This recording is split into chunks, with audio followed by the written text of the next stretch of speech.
కలగన్నా నేను ప్రదేశ్కి ఏదైనా చేయాలి. నాన్న ప్రభుత్వ ఉద్యోగి. మా నాన్న ప్రభుత్వం జీతం తీసుకునేవాడు. రుణపడి ఉందంటే నేను కూడా చెప్తున్నాను, రూపాయి తీసుకున్నాను, సంపూర్ణ జీతం తీసుకుంటాను ఎమ్మెల్యే. తర్వాత నేను ఇవ్వాల్సింది ఇచ్చేస్తాను, అది పెద్ద పట్టించుకుని. కానీ ఎందుకు తీసుకుంటానంటే ఆంధ్రప్రదేశ్ ప్రజల సొమ్మును తింటున్నా, ఆ బాధ్యత అనుక్షణం గుర్తు చేసుకోవడానికి. రూపాయికి రేపు పొద్దున నన్ను ప్రజలు చొక్కా పట్టుకుని నిలదీయాలి, అందుకని తీసుకుంటున్నాను. నీకు డబ్బులు ఇచ్చాను మా ట్యాక్స్ పెయిడ్ మనీ తోటి, నువ్వు ఎందుకు పని చేయట్లేదు అని ప్రజలకు హక్కు ఉండటానికి కోసం నేను డబ్బులు తీసుకుంటాను. ఎమ్మెల్యేగా జీతం తీసుకుంటాను. చాలా కాలం అనుకున్నాను, ఎప్పుడు భవిష్యత్తులో ఎప్పుడు ఎమ్మెల్యే తీసుకుంటానా లేదా అని అనుకున్నాను. నాకు రూపాయి జీతం తీసుకుంటానని అలా కాకుండా నేను సంపూర్ణ జీతం తీసుకున్నాను. ఇవ్వడం కూడా దానికి కొన్ని వెయ్యిందులు ఇచ్చేస్తాను బయటికి, అది వేరే విషయం.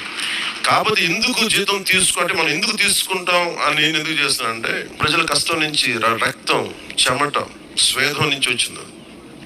అది ఆ డబ్బు ముట్టుకున్నప్పుడు నాకు బాధ్యత గుర్తు రావాలి. అందుకని నేను